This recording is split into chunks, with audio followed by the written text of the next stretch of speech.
परिश्रम स्कूल के इस वीडियो लेक्चर में आपका स्वागत है। अगले वीडियो में हमने चैप्टर 6 के बारे में चर्चा की। आज हम बात करेंगे चैप्टर 7 हार की जीत। चैप्टर 7 है हार की जीत। लेखक है श्री सुदर्शन। सुदर्शन जी का जन्म सन 1896 में और निधन सन 1968 में हुआ। सुदर्शन जी का मूल नाम बद्रीनाथ शर्मा था।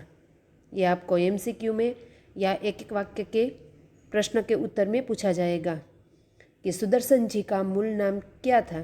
तो सुदर्शन जी का आप खास याद रखेगा, 9th में भी आपको आएगा। सुदर्शन जी का मूल नाम बद्रीनाथ शर्मा था। आपका जन्म पंजाब के सियालकोट में हुआ था। जब आप 6वें दर्जे में थे तभी आपने प्रथम कहानी लिखी थी।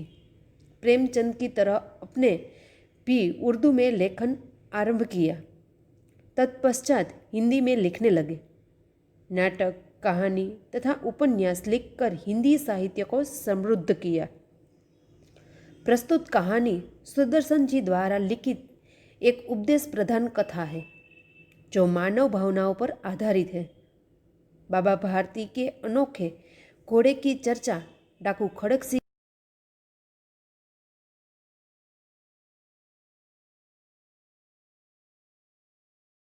घोड़ा लौटाने पर मजबूर कर देती है। उसी बात ने उस डाकू का हृदय परिवर्तन कर दिया। इसी बात पर यहाँ प्रकाश डाला गया है। इस कहानी में विनम्रता, उदारता, तत्पश्चात दयाभाव, लोकहित की आकांक्षा आदि मूल्यों को समाविष्ट किया गया है। श्री सुदर्शन जी की इस कहानी हार की जीत में बुरे से बुरे व्यक्ति में भी कुछ न कुछ अच्छाइयाँ जरूर होती है कि चाहे वो कितना भी बुरा क्यों न हो, परंतु उसमें कुछ अच्छी बातें तो छिपाई ही होती है। तो कि कुछ न कुछ, चाहे कितना भी बुरा व्यक्ति हो, परंतु उसके अंदर कुछ न कुछ अच्छाइयाँ जरूर होती है। इस आदर्शवादी कहानी से यही बात सिद्ध होती है कि एक डाकू एक साधु को धोखा देता है। इस कहानी में एक डाकू है जो खड़कसी, जो एक साधु को धोखा देता है, परंतु उस साधु की सज्जनता देखकर उसका हृदय परिवर्तन हो जाता है। अपने किए पर उसे सिर्फ पश्चाताप ही नहीं होता, बल्कि वह अपनी भूल का सुधार भी करता है। इस तरह साधु हार कर भी जीत जाता है और डाकू की जीत हार में बदल जाती है। कि चाहे जितना कोई भी बुरा व्यक्ति हो, इस कहानी में श्री सुदर्शन जी का यही बताने की प्रयास किया है कि चाहे कोई भी व्यक्ति कितना भी बुरा हो, परंतु उसे किसी अच्छे व्यक्ति का, अच्छे पुरुष का, अच्छे साधु का संग मिल जाए और इसकी बातें उसके दिमाग में या मन में बैठ जाए, तो वह कितना भी बुरा हो, वह कुछ न कुछ उसकी अच्छाई।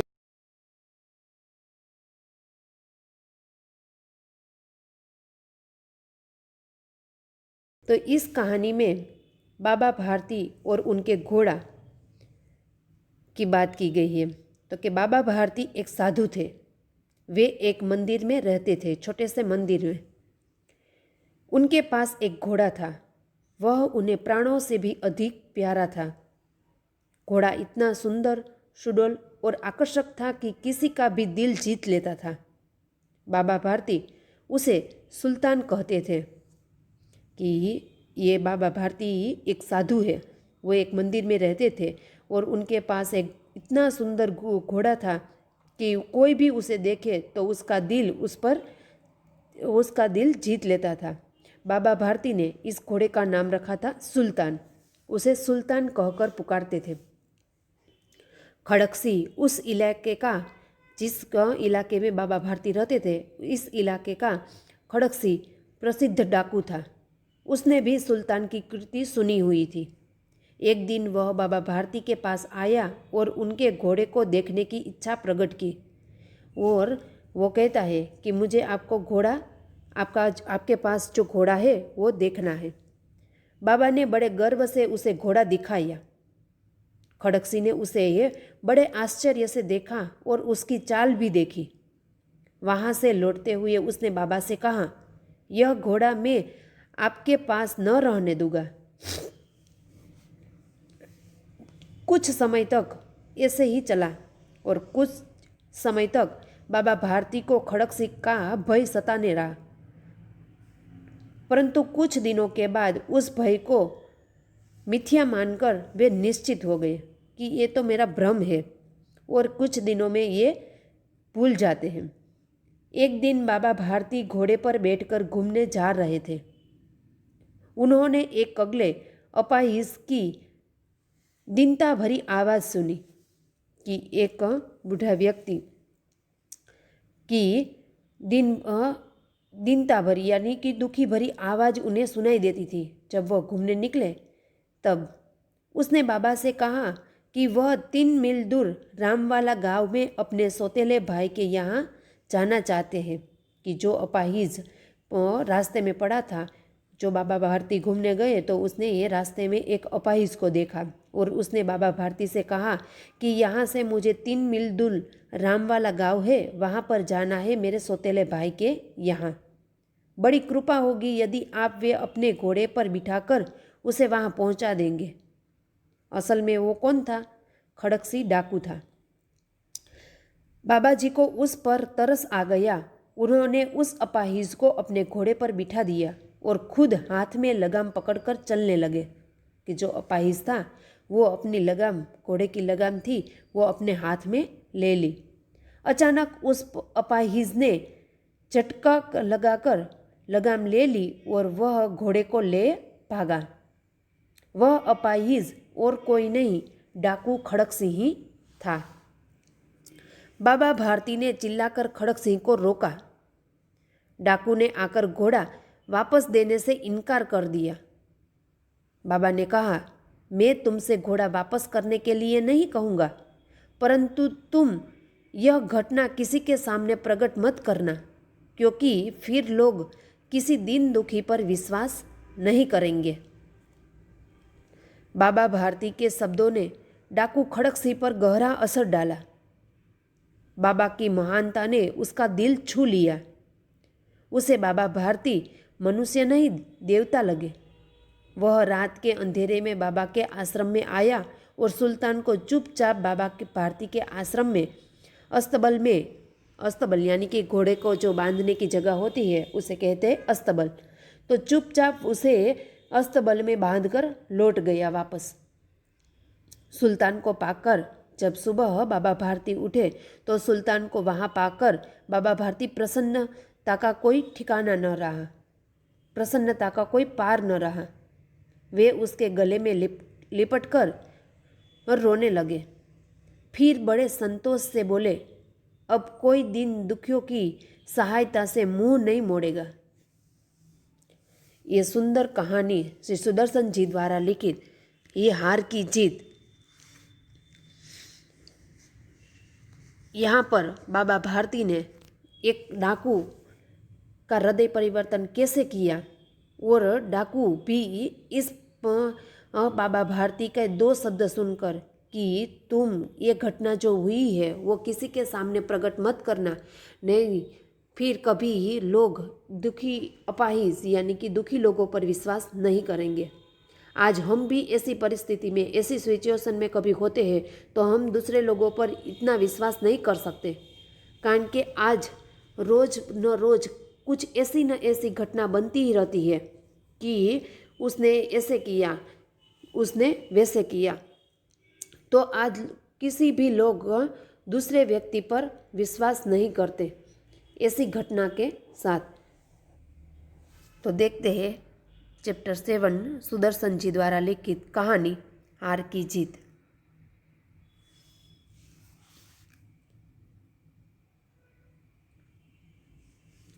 माँ को अपने बेटे और किसान को अपने लहलाते खेत देखकर आनंद हो आता है, वही आनंद बाबा भारती को अपना घोड़ा देखकर आता है। सुदर्शन जी ने ये पहली लिटी में ही कितना भावुक वर्णन किया है। कि माँ को अपने बेटे और किसान को अपने लहलहाते खेत देखकर जो आनंद आता है, वही आनंद बाबा भारती को अपने घोड़े को देखकर आता है। कि माँ जब अपने बेटे को देखती है तो उसे, छोटे से बच्चे को माँ का प्रेम देखकर माँ को कितना आनंद होता है, वही आनंद किसान को, यानी कि जब अपनी ही खेत में जब धान पैदा करते हैं, उगाते हैं, तो उस फसल को देखकर, उस लहलहाते खेत को देखकर जो आनंद होता है, वही आनंद एक बाबा भारती को, साधु को, अपने घोड़े को देखकर आता था। भगवत भजन से जो समय बचता था वह घोड़े को अर्पण हो जाता था। कि बाबा भारती एक छोटे से मंदिर में रहते थे और भगवान का भजन करते थे, और भगवत भजन से जो भी कुछ समय बचता था वह घोड़े को अर्पण कर देते थे, कि घोड़े की देखरेख में वह समय बिताते थे। वह घोड़ा बहुत ही सुंदर और बलवान था, कि उसके पास जो घोड़ा था वह बहुत ही सुंदर और बलवान था। बलवान यानी कि मजबूत। इसके जोड़ का घोड़ा सारे इलाके में न था। बाबा भारती उसे सुल्तान कहकर पुकारते थे। अपने हाथ से खरहरा करते, खरहरा यानी कि कंधी या ब्रूश से घोड़े का शरीर साफ करना, खुद दाना खिलाते और देख कर प्रसन्न होते थे। कि बाबा भारती अपने घोड़े को देखकर अपना समय व्यतीत करते थे। एक छोटे से मंदिर में रहते थे और भगवत भजन करते थे। भगवत भजन से जो समय उसके पास बचता था वह घोड़े को अर्पण यानी कि घोड़े की देखरेख में वह समय व्यतीत करते थे। वह घोड़ा बहुत ही सुंदर और रूपवान था। इसके जोड़ का घोड़ा सारे इलाके में कहीं न था।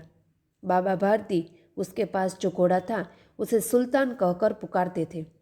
अपने हाथ से उसे नहलाते थे, खरहरा यानी कि साफ करते थे, शरीर साफ करना, तो के खरहरा करते थे, खुद उसे दाना भी खिलाते थे और उसकी देख रेख कर वह प्रसन्न होते थे। उन्होंने रुपया, माल, असबाब, जमीन आदि अपना सब कुछ छोड़ दिया था। यहाँ तक कि उन्हें नगर के जीवन से भी घृणा थी, घृणा यानी कि नफरत। अब गांव के बाहर एक छोटे से मंदिर में रहते थे और भगवान का भजन करते थे। कि उन्होंने जो घोड़ा पाल रखा था उन्हें सुल्तान कहकर पुकारते थे और अपने हाथ से ही उसे दाना खिलाते थे, उसकी से साफ सफाई करते थे और उसे देखकर प्रसन्न भी होते थे। उन्होंने रुपया, माल, असबाब या जमीन कोई भी आदि सब कुछ उसने बाबा भारती ने छोड़ दिया था। यहाँ तक कि उन्होंने नगर के जीवन में भी तो नफरत यानी कि जो नगर जीवन के लोग होते हैं उससे भी उसे नफरत थी। अब उसने ये सब छोड़कर गांव के बाहर एक छोटे से मंदिर में रहते थे और भगवान का भजन करते थे। मैं सुल्तान के बिना न रह सकूंगा। बाबा भारती कहते थे कि मैं सुल्तान के बिना एक पल भी नहीं रह सकूंगा। उन्हें ऐसा लगने लगा था वे उसकी चाल पर लट्टू थे। लट्टू यानी कि फिदा, कि उसकी चाल पर वह लट्टू थे।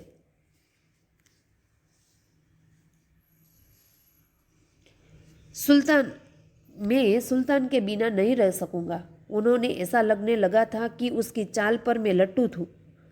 कहते ऐसे चलता है जैसे मोर घटा को देखकर नाच रहा हो। जब तक संध्या के समय सुल्तान पर चढ़कर 8-10 मील का चक्कर न लगा ले उन्हें चैन नहीं आता था। कि उन्हें नगरीय जीवन से नफरत होने लगी थी। और तब बाबा भारती गांव के बाहर एक छोटे से मंदिर में भगवान का भजन करने लगे और भगवत भजन से जो समय मिलता था वह सुल्तान की देखरेख में पसार करते थे। और सुल्तान में के बिना, और उसे ऐसा लगने लगा था, उससे ऐसी आत्मीयता हो गई थी कि वह उसके बिना नहीं रह सकेगा। मुझे ऐसा लगने लगा था। वे उसकी चाल पर लट्टू हो गए कहते थे, ऐसा लगता है कि जब वो सुल्तान चलता है तो जैसे मोर घटा को देखकर नाच रहा हो। और जब संध्या समय होता है तब सुल्तान पर चढ़कर वह 8-10 मील का चक्कर न लगा ले, उन्हें चैन नहीं आता था। किसको? बाबा भारती को। खड़क सिंह इस इलाके का प्रसिद्ध डाकू था।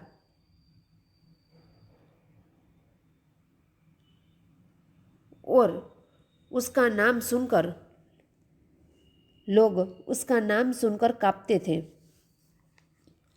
होते होते सुल्तान की कीर्ति उसके कानों तक पहुंची थी। कीर्ति यानी कि यश। उसका हृदय उसे देखने के लिए अधीरा हो उठा। वह एक दिन दोपहर के समय बाबा भारती के पास पहुंचा और नमस्कार करके बैठ गया कि खड़क सिंह उस इलाके का प्रसिद्ध यानी कि प्रख्यात डाकू था। लोग उसका नाम सुनकर कांपते थे। सुल्तान की कीर्ति खड़क सिंह के कानों तक पहुंची और उसे देखने के लिए अधीरा यानी कि उतावला कि सुल्तान की कीर्ति उसके कानों तक पहुंची कि बाबा भारती के पास एक सुंदर घोड़ा है। और कहाँ खड़क सिंह के कानों में ये बात पहुंचती है और उसका हृदय उसे देखने के लिए अधीरा यानी कि उतावला हो उठा। और वह एक दिन दोपहर के समय बाबा भारती के पास आ पहुंचा और नमस्कार करके बैठ गया कि जहाँ बाबा भारती रहते थे वहाँ खड़क सिंह डाकू आए और उसी के सामने नमस्कार करके बैठ गया। बाबा भारती ने पूछा, खड़क सिंह क्या हाल है? कि बाबा भारती के पास वह खड़क सिंह बैठा तो उसने पूछा कि क्या हाल है? खड़क सिंह ने सिर झुकाकर उत्तर दिया, आपकी दया है।